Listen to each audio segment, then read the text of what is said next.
Falámos nos 3 últimos programas da herança judaica na cultura portuguesa. Apesar de ter havido ao longo dos séculos uma grande hostilidade face aos judeus, não é nada que se compare com a que existe face aos muçulmanos. E, no entanto, o seu contributo para a cultura dita ocidental e particularmente para a cultura portuguesa é enorme, como veremos no decorrer dos próximos programas. Há muitos anos atrás, eu julgava que os mouros tinham vindo para a Península Ibérica, mas que a reconquista cristã tinha começado de imediato e, passado algum tempo, eles foram vencidos e tinham saído por completo do nosso território. Se calhar muitos dos nossos telespectadores assim pensam, e certamente assim pensam muitos nortenhos que pejorativamente designam os do sul de mouros, como se os mouros apenas tivessem vivido no sul de Portugal continental. Vamos então analisar de forma rápida o que é que se passou.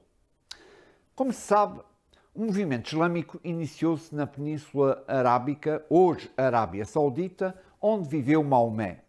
A partir daí, iniciou-se uma expansão militar tanto para norte, até o Mar Negro, como para o Oriente, até às portas da Índia, como para o Ocidente, aqui dominando todo o Norte da África, designadamente a zona de Marrocos e da Argélia, onde viviam populações berberes.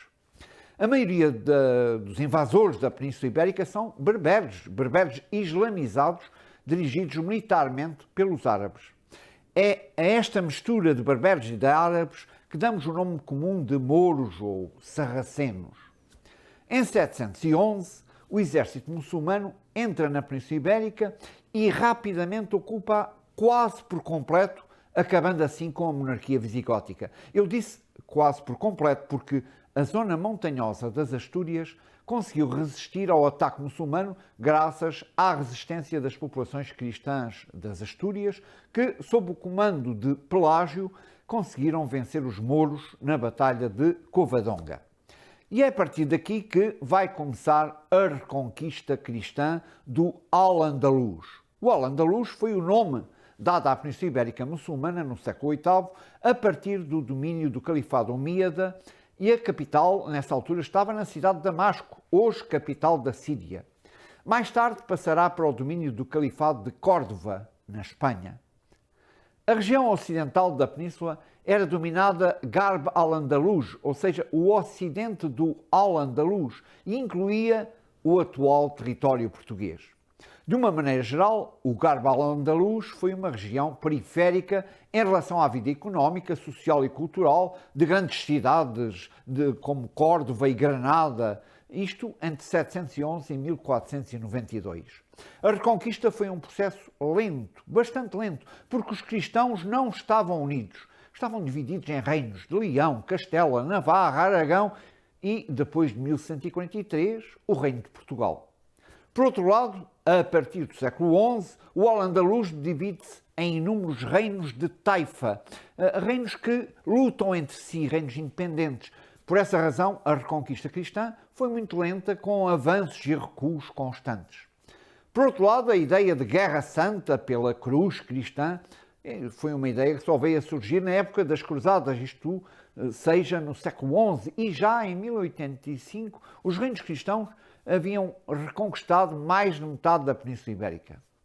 Com o avanço do processo da reconquista, os mouros perderam grande parte do seu território na península no final do século XIII. Estavam divididos.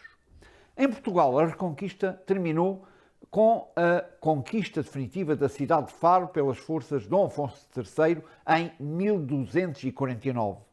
E 200 anos depois, em 1492, os reis católicos vão conquistar o Reino de Granada e expulsar os últimos mouros da península. A maioria dos refugiados vai estabelecer-se no Norte da África. Ou seja, por outras palavras, a presença moura dura mais de 5 séculos no caso português e cerca de 8 séculos no caso da Espanha. Quer isto dizer que os mouros viveram na Península Ibérica quase tanto tempo como a existência de Portugal como país.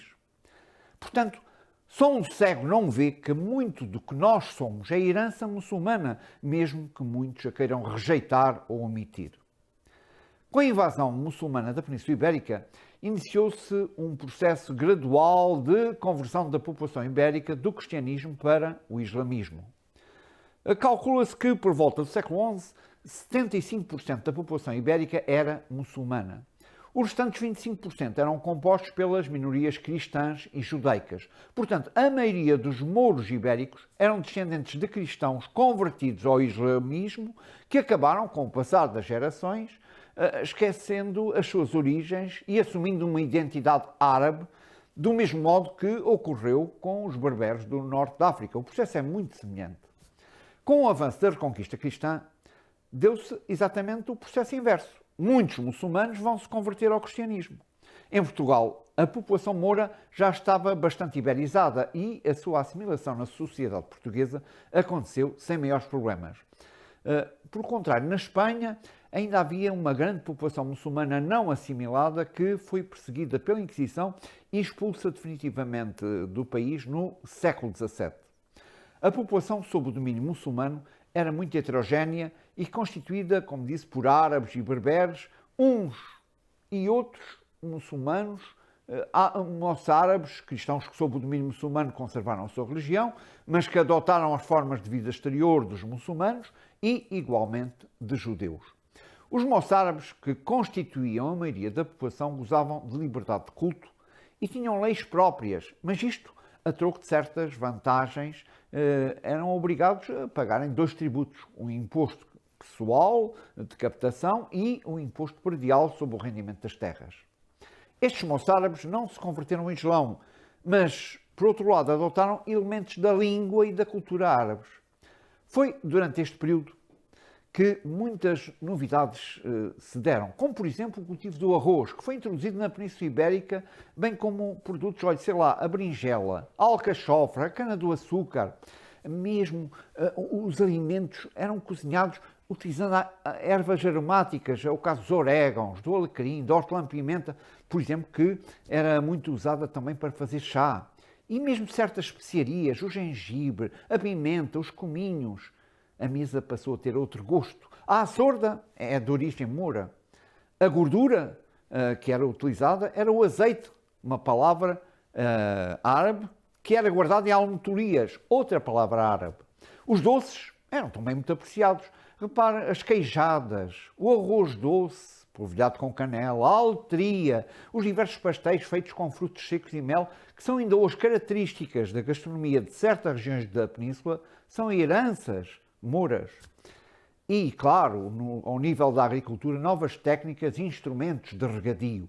A nora, a azenha, a picota. Os muçulmanos vinham do deserto, apreciavam a água e souberam cruzar os sistemas hidráulicos dos romanos com os dos visigodos e com técnicas que eles próprios trouxeram do Oriente. Ao longo dos rios vão começar-se a construir moinhos de água, as azenhas.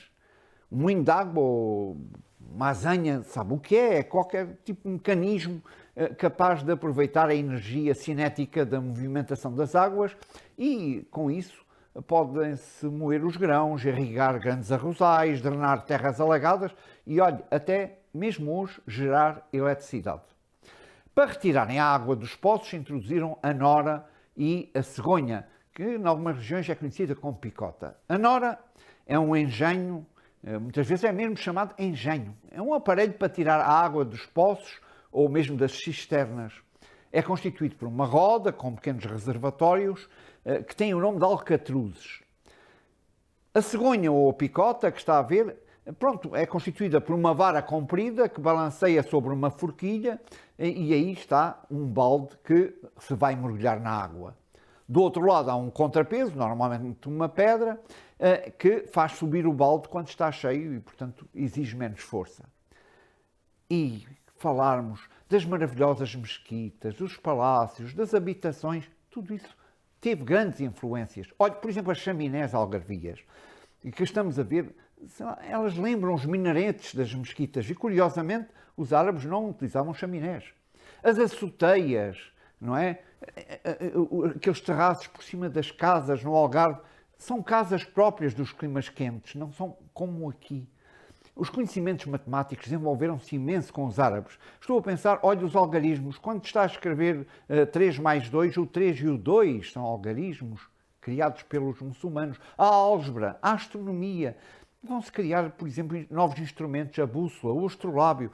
o desenvolvimento da medicina, da navegação. Estou a pensar, por exemplo, a caravela que vai servir para os descobrimentos. Pois é um barco que os árabes nos trouxeram. E a nível artístico, os tapetes, os azulejos, as alcatifas, os tapetes de arraiolos, tão belos. Tudo isto tem influência árabe. A almofada, uma palavra árabe, e já agora, talvez não saiba, mas há mais de 600 palavras portuguesas que são de origem árabe.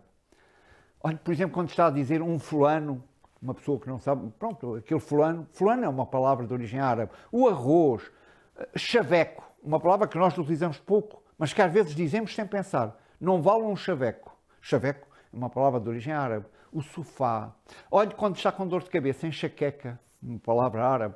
O talho, açougue. Açougue é uma palavra árabe. Alcaide, almirante, açúcar, azulejo. Pois. E para terminar, repare nesta gravura, onde está representado um casal muçulmano. Veja como está vestida a mulher. Já viu? Agora compare com a saia das costas que ainda há alguns anos as mulheres da beira litoral, designadamente da região de Pombal, usavam. É mesmo semelhante. Nós prometemos voltar a este assunto no próximo Palavra Puxa Palavra.